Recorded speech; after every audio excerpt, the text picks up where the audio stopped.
ang malupit na espiya ng Israel. Sa madilim na mundo ng espionage, may isang aninong gumagala sa ilalim ng malihim na Mossad. Kumilos ito sa loob ng Islamic Republic na parang usok sa gitna ng gulo. Kahit sa kipot ng politika, hindi ito nakilala. Nakalantad pero walang iniwang bakas. Nakatambad pero walang tanda. Ang misyon ng espiya ay pabagsakin ang rehimeng Ayatollah nang walang iiwanang ebidensya.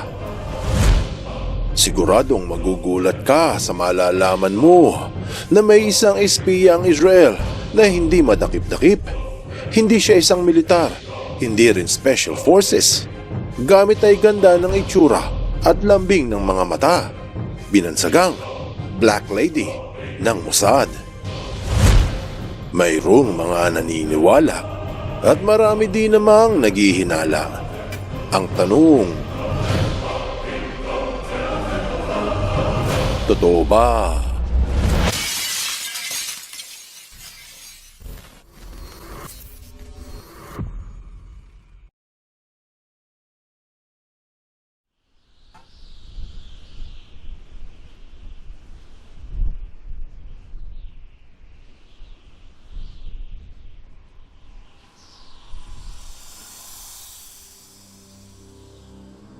Matapos ang bombahan sa pagitan ng Iran at ng Israel, nagsagawa ang Islamic Republic ng malawakang crackdown laban sa Mossad. Inilunsad ang kampanya upang tanggalin ang impluwensya ng Israel sa bansa. Ika-25 ng Hunyo 2025, 3 lalaki ang binitay matapos mapatunayang nakikiisa sa Israel. Inaresto din ang mahigit sa 700 katao dahil sa akusasyong nakikipagtulungan sa Mossad. Mga espiyang pinaghihinalaang nagpahamak sa militar ng Iran. Sa Reuters, idinitalya ang mga pangalan ng ilang general at mga scientists na pinaslang ng Israel habang nagaganap ang kanilang 12-day war. Sinabi na aabot sa 20 commanders at 6 na nuclear scientists ang napatay. Naging tinik sa lalamunan ng Islamic Republic at sugat sa kanilang talampakan ang grupo ng Mossad mula pa nang naitatag ang rehimeng Ayatollah taong 1979. Nakapasok ang grupo sa pamahalaan, sa politika at kahit sa militar. Mga espiyang humahalungkat ng maselang impormasyon hinggil sa mga may katungkulan sa bansa. Marami ang nagsasabi na sa loob ng maraming taon, kumilos ang Mossad upang pabagsakin ang Islamic Republic. Napagtanto na hindi magagapi ng Iran ang Israel hanggat ang Mossad ay nasa bansa at hindi sila makakagawa ng sandata nuklear hanggat may mga espiyang umaaligid. Pero may isang espiya na halos magdulot ng pagbagsak ng rehimen na tila kasing dulas ng basang isda.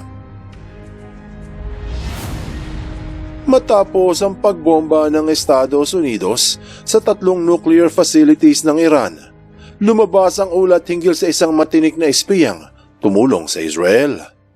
Ayon sa balita, nag-asawa ito ng isang Muslim upang magpalit ng relihiyon at nakapasok sa kaloob-looban ng pamunuan ng Islamic Republic. Sobrang lalim ng na-infiltrate ng espiya na nakakausap nito noon, pati ang pinakamakapangyarihang tao sa bansa, si Ayatollah Ali Khamenei. Naging kaibigan ito ng mga asawa ng matataas na elitista, mga politiko at mga tauhan ng militar. Sobrang galing niyang makihalubilo na naimbitahan pa bilang guest of honor sa mga pagdiriwang. Napakagaling sa kanyang gawain na nabigyan pa ito ng trabaho sa gobyerno. At ang matindi ay, isa itong babae. Delikado ang naging gawain ng espiya sa kanyang misyon, kaya nabansagan itong Black Lady ng Mossad. Ang ulat ng MSN na nagpapasa ang espiya ng mga maselang impormasyon sa Mossad kung saan tinutukoy nito ang tumpak na lokasyon ng kinaroroonan ng mga pinuno ng militar. Tapos binalita sa News 18 na direktang nakaugnayan ng espiya ang Islamic Revolutionary Guards Corps o IRGC. Dahil dito, Nakahagilap ito ng maraming sikreto ng pamahalaang nakatulong sa mga Israeli. Kasama ang impormasyon hinggil sa kinaroroonan ng mga nuclear scientists. Bagamat mabagsik ang pagkakakilala sa Black Lady, maraming hindi makatotohanan ang kumalat sa social media. Ang Black Lady Spy ay pinanganak na Catherine Perez Shakdam sa bansang France mula sa isang pamilyang Hudyo na tumakas dahil sa pananakop ng mga Nazis. Ang lolo niya sa ina ay isang sundalo ng French Resistance at ang lolo naman niya sa ama ay nakaligtas sa Holocaust. Nag-aaral ito ng psychology sa University of London at kumuha ng postgraduate degrees sa finance at communications. Taong 1999 habang nag-aaral ito sa London School of Economics, nakilala niya ang kanyang naging asawa, isang Sunni Muslim sa Yemen. Pero makaraan lamang ang ilang taon, naghiwalay ang dalawa. May mga nagsasabi na ang pagsanib ni Catherine sa Islam ay paraan lamang upang mapasok nito ang Iran. Iyan ang sabi ng marami. Taong 2014, nagsimula na makilala si Catherine sa Iran. Mabilis ang kanyang pagsikat sa mundo ng media dahil isa siyang Shia Muslim. Tamang-tama dahil noong mga panahong iyon, naghahanap ang Iran ng suporta mula sa mga taga-kanluran. Interesado sila sa mga Muslim na mula sa Europa. Ginagamit ito mga tagapagsalita ng Iranian media at mga news correspondent. Naging isa siyang propaganda machine dahil sa kanyang matalas na dila sa pag-uulat laban sa Israel. Sumulat ito ng mga artikulong pabor sa Iran mula sa bansa ng UK at ng Yemen. Pero habang tumatagal ay, mas nagiging kilala siya bilang komentador sa state media ng Iran kung saan pinalalaganap niya ang punto ng Islamic Republic. Pero sa likod nito ay may sikretong motibo.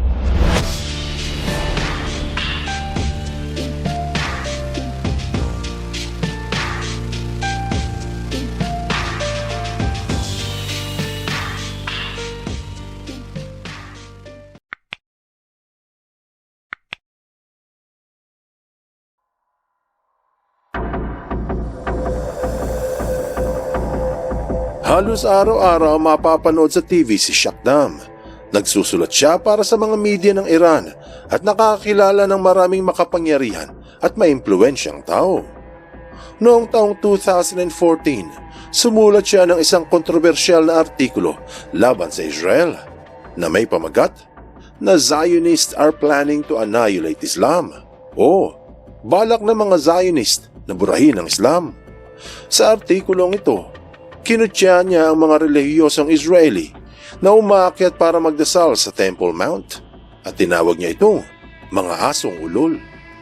Dahil dito, mas lalong nagtiwala sa kanya ang rehimen at hindi nagtagal ay inimbitahan pa siyang ipanayam ng one-on-one ang pinakamakapangyarihang tao sa bansa, si Ayatollah Ali Khamenei.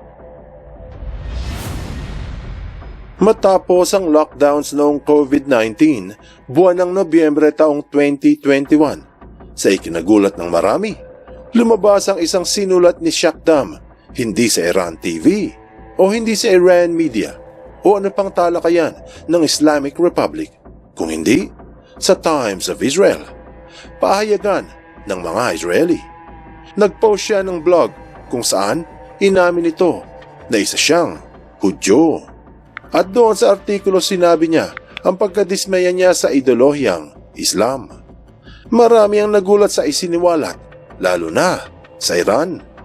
Ilang taong itinago ni Catherine ang kanyang lahi upang makaiwas sa gulo, pero ngayon bigla itong nagpakilala. Sa simula halos walang nakapansin ang mga sinulat niya, halos 3 buwan. Pero matapos ang pagbomba ng Amerika, kumalat ang kanyang sikreto. Sa Times of Israel nagpakilala ang babae. Ang mabagsik na tagapagsalita ng Islamic Republic ay isa pa lang, Hudyo. Hindi maipaliwanag ang pagkagulat ng Iran sa naganap at nakarating ang balita sa pamunuan mismo ni Ayatollah. Sumabog ang Arabic state media at nag-viral pa ito sa SOCMED. Isang kontrobersiya dahil kilala si Shakdam sa buong Iran. At dahil dito, ilang opisyal ng Islamic Republic ang nagsabing espiya raw siya ng Israel. Bigla ang pinatanggal ng Iranian state media ang mga artikulong sinulat nito at agad itinanggi sa Khamenei website na may connection sila kay Shakdam. Pero maring itinanggi ni Catherine na isa siyang espiya ng Mossad at ang dahilan kung bakit ito lumantad ay isang palaisipan. Laking gulat ng Iran na ang babaeng uminterview sa mga matataas na politiko at pinuno ng bansa na akala nila ay mapagkakatiwalaang Shiite na tumawag pa sa mga Hudyo na asong ulol ay isa din palang Hudyo. Kahit maraming hinala tungkol sa kanya ang lumabas, walang opisyal na pahayag ang Mossad hinggil kay Catherine Perez Shakdam. Siyempre, hindi ito aaminin upang protektahan ang babae. Gayunpaman, binansagan na itong isang Mossad agent at pinaghahanap ngayon ng IRGC. Marami ang nagsasabi na ang kanyang nalalaman hinggil sa mga pinuno ng Iran at maselang impormasyon hinggil sa bansa ay ang ginamit ng IDF sa kanilang mga operasyon. Ngayong wala ng peligrong nuklear, tapos na siguro ang kanyang misyon. Ayon sa The Organizer, si Shakdam ang lumumpo o bumalda sa Iran mula sa loob. Ayon sa ulat, napasok nito ang inner circle ng Islamic Republic bilang isang Shiite Muslim at ang kanyang lihim na misyon ang nagwasak sa seguridad ng Iran at nakatulong sa mga airstrikes ng Israel. Sinabi pa na kumuha ito ng mga litrato, nag-record ng mga usapan at nakahanap ng mga maselang impormasyon. Kasama yung mga detalye ng ilang nuclear facilities, mga programa ng uranium enrichment, kung sino ang mga scientific personnel at pati mga sikretong galawan ng IRGC. Bumaligtad ang mundo ng Islamic Republic nang lumantad ang Black Lady ng Mossad at mukhang hindi na ito mahahanap ng mga Iranians. Anong aral ang mapupulot dito? Ang paglantad ng Black Lady ng Mossad ay ikinagulat sa buong Iran. Siguradong kamatayan ang naghihintay sa pinaghihinalaang espiya kung ito ay mahuhuli ng buhay. Kumilos siya sa loob ng politika at militar. Nakalantad pero walang iniwang bakas. Nakatambad pero walang tanda. Hindi man ito nagampanan ng kanyang misyon na pabagsakin ng rehimeng Ayatollah. Walang duda na marami pang espiya ng Mossad ang magtatangka.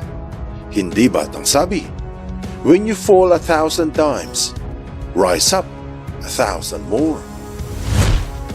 Buksan mo ang iyong isip at hayaang lumalim pa ng lubusan ng iyong pangunawa sa mga kasaysayang kapupulutan ng maraming aral.